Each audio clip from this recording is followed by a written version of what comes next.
my dear children, welcome to Periwinkle, a book of science and life, class 5th. And today we are going to start with chapter number 1, that is reproduction in plants. So let's see what's there in the chapter. Learning outcomes. Define reproduction, discuss reproduction in plants by different parts like root, stem and leaf. Discuss agents of seed dispersal. Define agriculture and crop. Discuss agricultural practices. Now have a look on the breaking point. A flowering plant has many parts: root, stem, bud, flower, fruit and seed. The flower is the reproductive part of a flowering plant. It grows into a fruit which has one or more seeds. We sow seeds in the soil. The seeds grow into a new plant.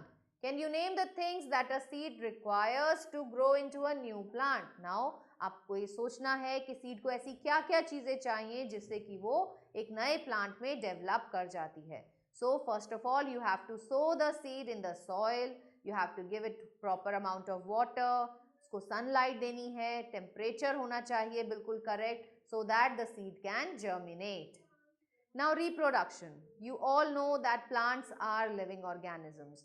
और जितने भी बच्चों living organisms होते हैं दे reproduce, यानी कि they produce the organisms of their own kind to maintain their race, to maintain their species.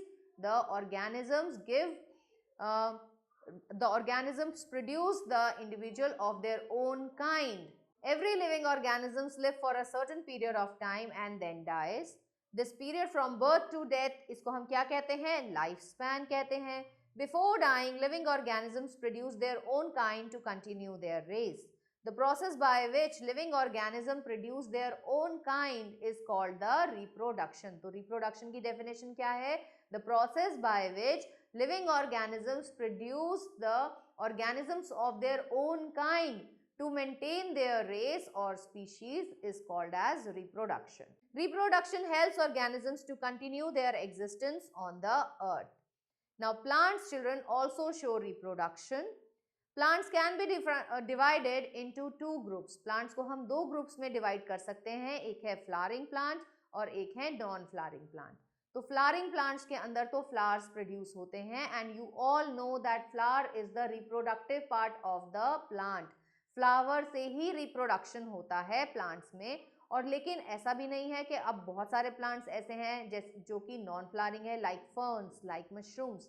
तो इनके अंदर भी बच्चों रिप्रोडक्शन होता है and it is through different methods like spore formation. इनके अंदर स्पोर्स का डेवलपमेंट होता है और उसके बाद ये स्पोर्स मैच्योर हो जाते हैं, ये रप्चर करते हैं और जहाँ जहाँ ये गिरते हैं वहाँ पे नया प्लांट का डेवलपमेंट होता है अगर उसे favourable conditions of temperature, water और ऑक्सीजन मिलती है तो.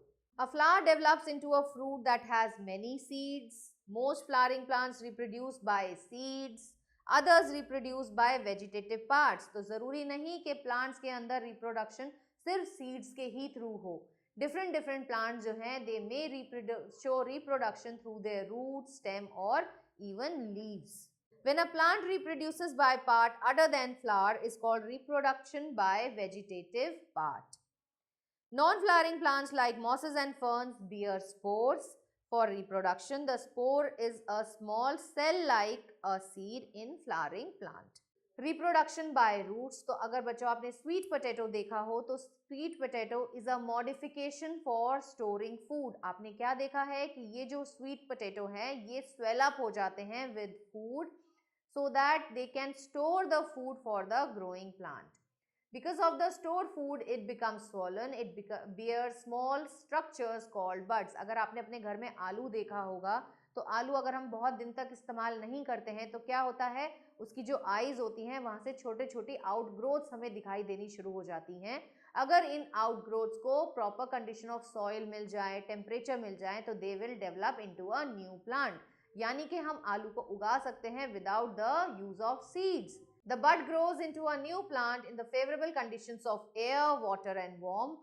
When a sweet potato is sown in the soil, a new plant develops from each bud. Reproduction by stem. Ginger है, potato है, onion है, ये कैसे reproduce करते हैं? They can reproduce through their stem. अगर आपने कभी अपने घर में प्याज को देखा हो तो प्याज में भी आपको ग्रीन कलर की लीव्स आती हुई दिखाई देती हैं। अगर इस अनियन को हम सो कर दें ग्राउंड में तो क्या होगा, इसमें से नए प्लांट का डेवलपमेंट जो है हमें देखने को मिलेगा। The stems bear buds which develop into a new plant in favorable conditions of their growth. Stem of sugarcane plant also bears buds. तो stem sugarcane के अंदर भी buds बनती हैं जो कि नए प्लांट का डेवलपमेंट जो है वो करा सकती हैं। Reproduction by leaves. So in plants like bryophyllum, children आपने देखा होगा bryophyllum की जो लीफ होती है वहां से छोटी छोटी सी आउटग्रोथ्स निकलती हैं और ये आउटग्रोथ्स अगर सॉइल तक पहुंचती हैं और इनको फेवरेबल कंडीशंस मिलती हैं एयर की, वाटर की और इनको वार्मथ मिलता है तो they develop into a new plant. तो हम क्या देखते हैं कि लीव से भी वेजिटेटिव प्रोपगेशन हो सकती है, लीव से भी रिप्रोडक्शन पॉसिबल है as in case of bryophyllum. Reproduction by seed, तो सीड से तो हमने देखा है कि जो फ्लावर होता है, फ्लावर अल्टीमेटली डेवलप करता है फ्रूट में और फ्रूट जो है वो स्टोर करता है सीड्स को। जैसे आपने कभी गुआवा खाया होगा, मैंगो खाया होगा, तो मैंगो के अंदर कितनी सीड्स होती हैं, 1 सीड होती है। लेकिन जैसे गुआवा है, वाटरमेलन है, इनके अंदर बहुत सारी सीड्स प्रेजेंट होती हैं। तो इन सीड्स को अगर हम सो कर देते हैं and they get favourable conditions of air, water and temperature, they will develop into a new plant. A seed contains a baby plant. तो आपने कभी घर में राजमा खाते हो जैसे, तो राजमा को अगर हम सोक करके रखते हैं तो क्या होता है, राजमा का जो सीड कोट है वो ब्रेक कर जाता है। या आप उसे अपने हाथ से रिमूव करो और दोनों की जो लीव्स हैं उसको आप खोल के देखो तो उसमें आपको एक छोटा सा प्लांट दिखाई देगा जिसके अंदर रेडिकल प्रेजेंट होगा जो कि डेवलप करेगा रूट में और उसमें एक छोटी सी लीफ लाइक स्ट्रक्चर प्रेजेंट होगा जिसको हम बोलेंगे प्ल्यूम्यूल। ये प्ल्यूम्यूल जो है आगे चल के शूट सिस्टम का डेवलपमेंट करता है। Seed contains a baby plant in dormant state and little supply of stored food. When it is sown in the soil is watered, the baby plant in the seed with the warmth of sun grows out. After using the stored food, the baby plant grows green leaves. तो ये खाना जो है, जो राजमा आप खा रहे हो, ये एक्चुअली में फूड है। It is the cotyledon, it is the food of the plant. जो छोटा सा बेबी प्लांट इसके अंदर है उसका ये फूड है। ये तब तक इस फूड को खा सकता है जब तक कि ये खुद इसकी लीव्स का डेवलपमेंट ना हो जाए और लीव्स से ये फोटोसिंथेसिस ना कर पाए, तब तक ये इसी कॉटलिडन से अपना काम चलाता है। The green leaves contain the green coloring matter chlorophyll which helps them to synthesize food in the presence of sunlight. The process by which seeds begin to make its own food and grow into a seedling is called as germination. तो जब हमारी seed जो है develop करती है into a seedling, it is in this process is called as germination. Structure of a seed, तो structure of seed में बच्चों typically there are 3 parts. सबसे पहले है embryo, एम्ब्रियो के बाद है इसमें एंडोस्पर्म एंड सीड कोट। अगर आपने राजमा को देखा होगा तो राजमा की जो ऊपर की लेयरिंग है that is called as it seed coat और जब हम इसको सोक कर देते हैं पानी में तो सीड कोट को हम इजीली रिमूव कर सकते हैं। सीड कोट के पास में ही एक छोटा सा होल प्रेजेंट होता है जिसको बोला जाता है हाइलम। इसी हाइलम के थ्रू वाटर जो है सीड में एंटर करता है, उसको सॉफ्ट करता है। Embryo is the immature plant from which a new plant grows under favorable condition. तो एम्ब्रियो के पास क्या हो सकते हैं, 1 कॉटलिडन हो सकता है। तो ऐसे एम्ब्रियो जिसके पास सिर्फ एक ही कॉटलिडन होता है, ऐसी सीड्स को हम बोलते हैं मोनोकॉट सीड्स और जिसमें 2 कॉटलिडन प्रेजेंट होते हैं उसको हम बोलते हैं dicotyledonous seed. The radicle is the root of the embryo. तो यहाँ पर आपको मिलेगा सीड के अंदर यहाँ पर होता है रेडिकल जो कि नीचे की तरफ ग्राउंड की तरफ को ग्रो करेगा and will develop into root और ऊपर की तरफ ये जो लीफ लाइक स्ट्रक्चर आपको दिख रहा है this is called as plumule और ये जो है ये डेवलप करता है into shoot system. Cereals like wheat, rice, maize and millet have 1 cotyledon. तो ऐसी सीड्स जिसके अंदर एक कॉटलिडन होता है उसको हम बोलते हैं मोनोकॉटलिडनस सीड और ऐसी सीड्स जिसके अंदर 2 कॉटलिडन प्रेजेंट होते हैं लाइक पीज, लाइक पल्सेस, तो उनको हम बोलते हैं dicotyledonous seed. Endosperm is the part which stores nutrient for the growing seedling. तो जितना भी न्यूट्रिशन एक सीड के अंदर ये प्लांट लेगा जब तक कि ये सॉइल के बाहर आके खुद खाना बनाने लायक नहीं हो जाता, इसे हम बोलते हैं endosperm. Seed coat is the outermost covering of the seed. It has hilum जिसके थ्रू वाटर जो है इसके अंदर एंटर करता है। Stages in the germination of seed. At the time of germination सबसे पहले क्या काम हुआ बच्चों? सबसे पहले सीड ने वाटर को अब्सॉर्ब किया, जिसकी वजह से क्या हुआ? सीड को जो है वो लूजन अप हो जाता है। As a result of this, it swells up. Owing to the swelling of the seed coat ruptures and a tiny root comes out through the small hole. It soon elongates and grows downward. In the meantime, tiny shoot grows upward and two leaves appear. This tiny plant with leaves is called a seedling. The seedling begins to prepare its own food. जब ये ground से बाहर आएगा तो इसके अंदर जो green part है, because it has chlorophyll, it will start it manufacturing its own food by the process which is called as photosynthesis. Dispersal of seed. Now children, it is very important कि जो seeds produce हो रही हैं उनका dispersal हो। Like आपने देखा है कि अगर हम एक गुआवा के ही फ्रूट की बात करें तो उसमें बहुत सारी सीड्स हैं। अगर ये सारी सीड्स एक ही जगह पे डेवलप होंगी तो वहां पे क्या होगा? वहां पे हो जाएगी fighting for the survival, fighting to get the right amount of water, air and warmth. तो इसीलिए जो फिट होंगी सीड्स वही सर्वाइव कर पाएंगी और बाकी सारी क्या होंगी? वो वॉर्न आउट हो जाएंगी। इसीलिए इट इज़ वेरी इंपॉर्टेंट कि सीड्स जो हैं वो दूर दूर डिस्पर्स की जाएं so that there is no competition for the water, air and warmth. Seed dispersal is the transport of seeds away from the parent plant. Plant has limited movement and they depend upon other things to transport their fruits and seeds. Air, water and animals including human beings help the plant to take their seeds away. Dispersal by wind. तो wind से disperse होने वाली seeds बच्चों कैसी होंगी? बहुत ही light weight होंगी, easily जो कि air से blow off हो सके। तो उनका weight कैसा होना चाहिए? बहुत light weight होना चाहिए। हो सकता है उनके अंदर wings present हो ताकि वो आसानी से हवा के कारण उड़ के जा सके। Lightweight seeds like orchids fly from one place to another along with the wind. Seeds of plants like dandelion and cattail have puffy hairs, या तो इनके अंदर puffy hairs होते हैं जो कि help करते हैं इनके dispersal में and land upon anywhere. Seeds of maple have wing-like structures. तो maple की जो seeds होती है उसमें आप देख सकते हो wing-like structures present होते हैं जो कि हेल्प करते हैं dispersal of seed by wind से। Dispersal by water. तो डिस्पर्सल बाय वाटर के लिए बच्चों सीड्स के अंदर क्या होना चाहिए? दे शुड बी वाटरप्रूफ होनी चाहिए and they should be able to float on water. Mangrove, lotus, coconut have floating seeds with tough coats. Coconut seeds have fibrous covering to help it swim. The lotus seeds have porous parts that make it light to swim. Dispersal by animals. तो seeds like xanthium, ऐसी seeds भी होती हैं जिनके अंदर present होते हैं hooks. ये हुक्स अगर ह्यूमंस हैं तो ह्यूमंस के कपड़ों से अटैच हो जाते हैं या एनिमल के फर से अटैच हो जाते हैं and they get dispersed through these organisms. The animals carry them to great distances. Some seeds such as mistletoe are enclosed in sticky berries. When the bird or animal eat these berries, these seeds get stuck into their feet, mouth or body and are carried away. Some seeds are enclosed in a juicy, tasty fruits which are consumed by birds, animals and human beings. These seeds remain unaffected by the digestive system और ये उनकी body से as such ही पास हो जाती हैं along with their fecal matters और अगर इन्हें favorable conditions मिल जाती हैं तो ये develop कर जाती हैं. The seeds of grapes, mulberries etc. are dispersed by this ways. Grazing animals often disperse the clover and cereal crop seeds. Dispersal by explosion. तो कुछ plants ऐसे होते हैं जिसके अंदर seeds जो हैं they are dispersed by explosion. जैसे कि ओकरा, peas, जैसे मटर के दाने खुलते हैं ना और मटर बिखर जाता है, बिल्कुल ऐसे ही ये seeds जो हैं ये explosion के साथ खुलती हैं जिसकी वजह से seeds जो हैं वो disperse हो जाती हैं. When plants themselves carry out dispersal, the process is called as dehiscence.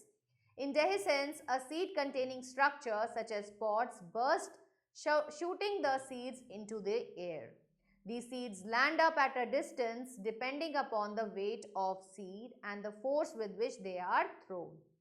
Some of the plants that disperse their seeds in this manner include plant of pea, mustard, okra, milkweed and balsam family. Now crop production. Plants of same kind, जब हम एक जैसे plants को बड़े से field पे grow करते हैं तो उन्हें हम बोलते हैं क्रॉप्स। तो क्रॉप्स को हम ग्रो किस लिए कर सकते हैं? अपने खाने के लिए, या फिर एनिमल्स के चारे के रूप में भी हम इसको ग्रो करते हैं, जिसको हम बोलते हैं फॉडर। फाइबर्स के लिए ग्रो करते हैं और बहुत सारे यूजफुल प्रोडक्ट्स पाने के लिए भी हम क्रॉप्स को ग्रो करते हैं।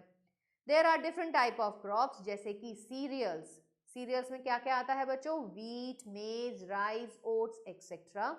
पल्सेस में है beans, peas, kidney beans, lentils and gram. Oil seeds में आते हैं mustard, sunflower, groundnut etcetera. Fibre crops में आता है cotton and jute. Cash crops are the one which are grown for commercial purpose, मतलब जो पैसे कमाने के लिए जिनको हम ग्रो करते हैं, like rubber, T, coffee etcetera. Based on the seasons, crop can be divided into two types, kharif crops and rabi crops. तो खारिफ क्रॉप्स वो होते हैं जिनको हम मॉनसून सीजन में ग्रो करते हैं। क्यों? क्योंकि उनको ज्यादा पानी की आवश्यकता होती है। दे रिक्वायर मोर वाटर, और इनको हम हार्वेस्ट करते हैं in the month of September and October, like paddy, मेज, ग्राउंडनट एक्सेट्रा। राबी क्रॉप्स बच्चों वो होते हैं जिनको हम विंटर्स में सो करते हैं, लाइक अक्टूबर एंड नवंबर, क्योंकि इनको कम पानी की जरूरत होती है, और इनको हम हार्वेस्ट करते हैं in the month of March and April, like wheat, mustard, gram, peas, barley are some of the rabi crops. Agricultural practices, the practice of growing plants and rearing animals on large scale, या large field पे जब हम इन्हें grow करते हैं और animals को rear करते हैं, तो इस प्रोसेस को हम बोलते हैं एग्रीकल्चर। और एग्रीकल्चर करने के लिए हम जो प्रैक्टिसेस करते हैं, जो मेथड्स हम यूटिलाइज करते हैं, उनको हम बोलते हैं एग्रीकल्चरल प्रैक्टिसेस। तो एग्रीकल्चरल प्रैक्टिसेस में सबसे पहले आता है प्लॉइंग एंड लेवलिंग। तो जो ग्राउंड है उसके अंदर जो सॉइल है उसे हमें पहले लूजन अप करना होता है। अगर हम सॉइल को लूज नहीं करेंगे तो एयर उसके अंदर मूव नहीं कर पाएगी, वो वाटर को सोक नहीं कर पाएगा। इसीलिए it is very important to loosen up the soil and to break the big particles into small pieces. Plowing is the process of loosening and turning soil using a tool such as plow or a tractor. Plow is pulled by animals like bulls. Loose soil helps the root penetrate deep into the soil. इसके बाद आता है levelling. Levelling में हम क्या करते हैं? हम बड़े पीसेस ऑफ सॉइल को क्रश करते हैं और उनको छोटे पीसेस में ब्रेक आउट कर देते हैं। ये हम करते हैं with the help of a leveller. Sowing seeds, अब इसके बाद आपने ग्राउंड को लेवल कर लिया है, अब आपको करना है सीड्स को सो। तो सबसे पहले बेटर क्वालिटी ऑफ सीड्स जो है उसको हम सिलेक्ट करते हैं। ऐसी सीड्स जिनकी क्वालिटी अच्छी हो, अगर हम उनको सो करते हैं तो हमारा जो क्रॉप यील्ड है वो बहुत अच्छी होती है। Seeds should be healthy and of good quality. Seed can be sown by using two methods, या तो हम उसको ब्रॉडकास्टिंग से सो कर सकते हैं या सीड ड्रिल से। तो ब्रॉडकास्टिंग में बच्चों हम क्या करते हैं? हम सीड्स को हैंड से ही स्कैटर कर देते हैं। अब इस केस के अंदर क्या है कि कुछ सीड्स इकट्ठे गिर सकती हैं, कुछ कहीं पे ज़्यादा डिस्टेंस पे गिर जाएंगी, कुछ कम डिस्टेंस पे गिरेंगी। इसीलिए आजकल हम एक मशीन का यूज़ करते हैं जिसका नाम है सीड ड्रिल। तो इससे यूनिफॉर्म डिस्टेंस पे यूनिफॉर्म अमाउंट ऑफ सीड्स जो हैं वो इजीली सो की जा सकती हैं। A seed drill is a funnel shaped bowl connected to a series of long tubes that have narrow holes. It is connected to plow to release the seeds. Addition of manure and fertilizers. Now, हो सकता है हमारा soil जो है उसमें proper nutrient ना present हो, जो कि प्लांट की अच्छी ग्रोथ के लिए ज़रूरी होते हैं। इसीलिए हम उसमें ऐड करते हैं मैन्योर्स एंड फर्टिलाइजर्स। मैन्योर्स बच्चों ऑर्गेनिक सब्सटेंस होते हैं जो कि बनते हैं from the remains of plants and animals. लेकिन जो फर्टिलाइजर्स होते हैं ये हमारे केमिकल सब्सटेंसेस होते हैं जो कि हम फैक्ट्रीज में बनाते हैं, and they are made according to the requirement of the soil.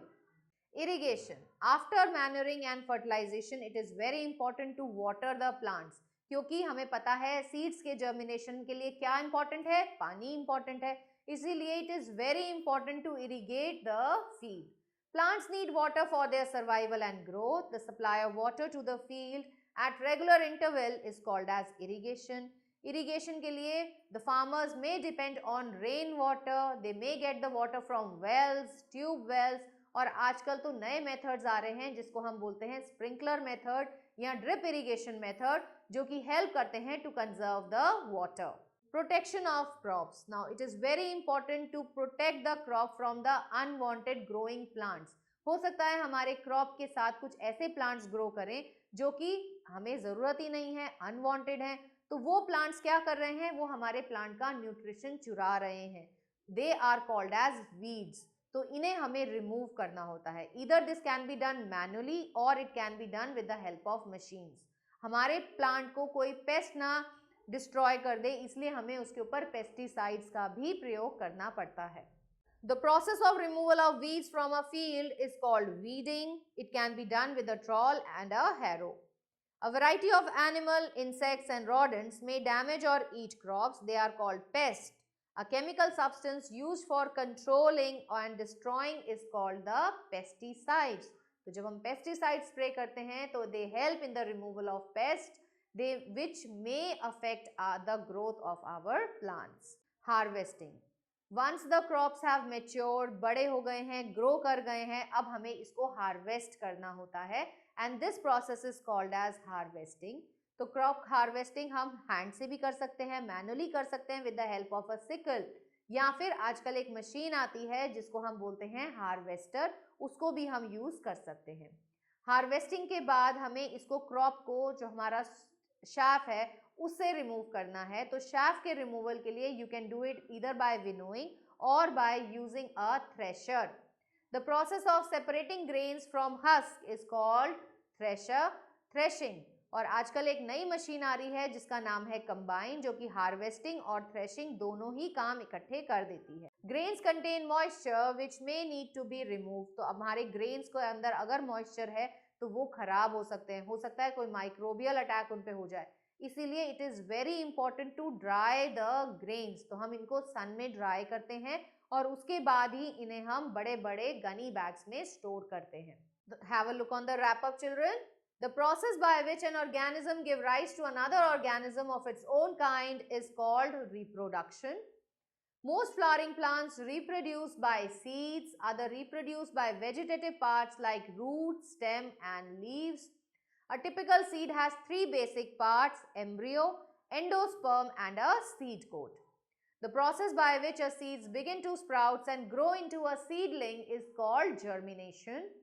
A seed needs air, water and suitable temperature for the process of germination. Seeds dispersal is the transport of seed away from the parent plant. Plant of same kind when cultivated on the same field on a large scale is called crop. Kharif crops are sown during monsoon seasons and harvested in the month of September and October. Rabi crops are sown in winter season and are harvested in the month of April. Practice of growing plants and rearing animals on large scale for food, fiber, fodder and other product is called agriculture. Now check your progress. Tick the correct option. Which of these plants bear spores? So it is moss. Potato tuber is a stem. Ginger rhizome is again a stem. Bryophyllum reproduce from leaf. Which of these is a rabi crop? तो rabi crop है इसमें बच्चों wheat. बाकी के parts आप अपने आप से अपनी notebook में करेंगे. Fill in the blanks with appropriate word given in the bracket. Ferns are non-flowering plants. Sweet potato is a root modification for storing food. A rose plant reproduces from stem cutting. A typical seed has 3 parts. Pulses के पास कितने cotyledon होते हैं? 2 cotyledon होते हैं. Dash is the store of nutrient for the embryo. It is endosperm. Orchid seeds are dispersed by wind. Xanthium and tiger nail have hooks. With this, we have come to the end of this chapter. Hope you have understood this chapter nicely, children. Stay tuned for the new video. Till then, goodbye.